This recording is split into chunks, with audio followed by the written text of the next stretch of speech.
So I think they have to tackle those problems. If not, Japan will stay pretty much the same as it has been for the last 30 years. Ion-Marc, the rally in equities reached lows in February. Do you believe that's over? Well, I think it was a little of an anomaly, what we had in January and February with the lows.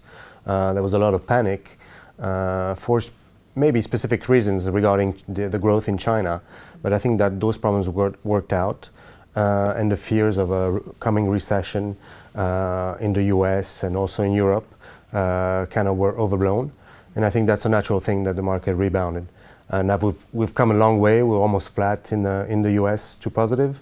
In Europe, we're still negative, and I think we might have some more to run before the trend is over. Specifically because we see that the growth is still there. It's not extraordinary, but we're still growing at a nice clip. In Europe also, it's kind of picking up, and then you had the QE effect from Draghi, which is going to start again in June of this year. But at the same time, we have a couple of uncertainties coming, which is first Brexit in the UK coming in June, and then we'll have the US election. So all in all, yeah, I know a lot of people are positioned differently, but we feel that being long equities is probably the best way to run the portfolio. Okay, so are market participants right to be so bearish? Well, we don't share that view. I think there are problems. Most of the problems are known.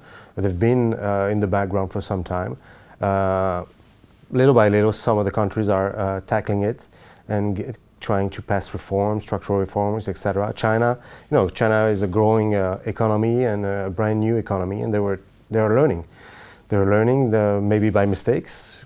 I'm referring to the mistakes they made in the stock market in the beginning of this year or last year, but they're learning. So they have to adjust, and they have to better prepare the market to whatever intervention they do. Now the economy is shifting from towards a consumer economy. It's going to mean a lower growth as opposed to investments and building infrastructure. But I think in the end, it'll be a more stable economy. Let's not forget, it's a huge population. They do spend a lot of money around the world, and I think it's a positive. Okay, yeah. Oil prices hit 6-month highs on Monday due to fears of global supply outages. Do you think the price of oil is going to keep going up?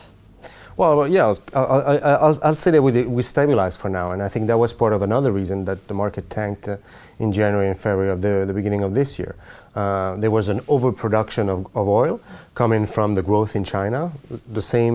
We had the same thing with commodities, overproduction of commodities, and the demand is about steady. At least for oil, the demand has been steady, a bit more on the upside for China and India.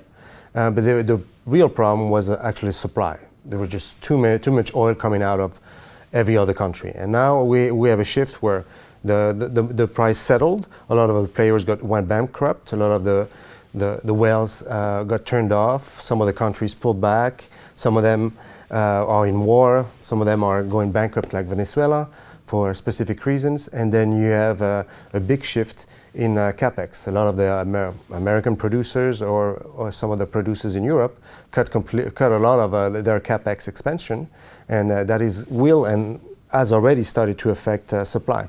Because capex, most of the time, capex only maintains the actual production. There's a little bit of exploration, but most of the capex goes right into maintaining the level of production of oil. So if you cut that, very fast your wells start producing less. And so now I think we had over the March, April kind of an equilibrium, and now we see that growth is about the same, maybe a little better in certain areas. You have Nicaragua, Libya is out of production, or at least not producing as much. Canada just had wildfires, and a lot of the production has been offline.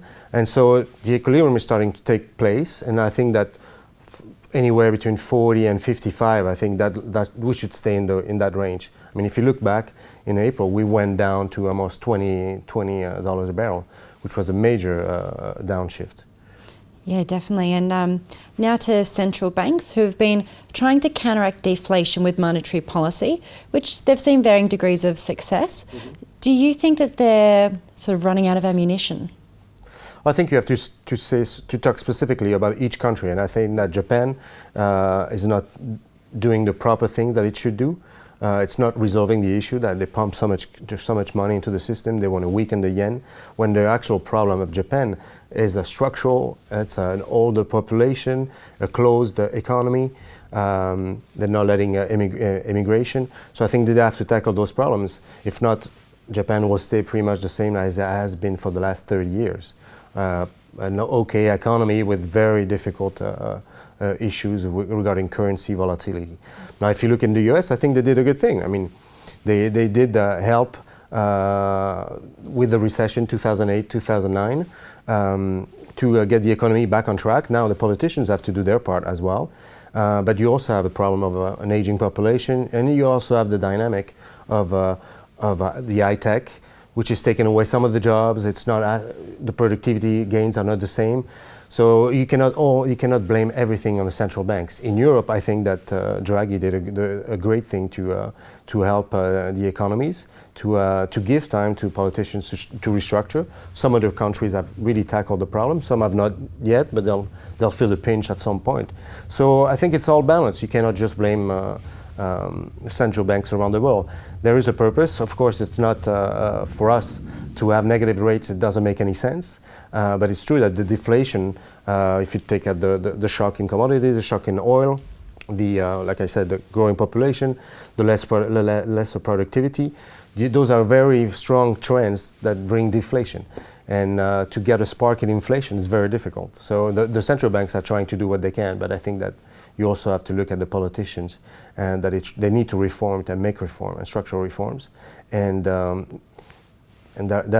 would help a lot going forward. Thank you so much for coming on to our show and providing us with your insight. Thank you for having me. That's all from myself today and Ion-Marc. Thank you for watching, and remember to keep clicking back to Dukascopy TV.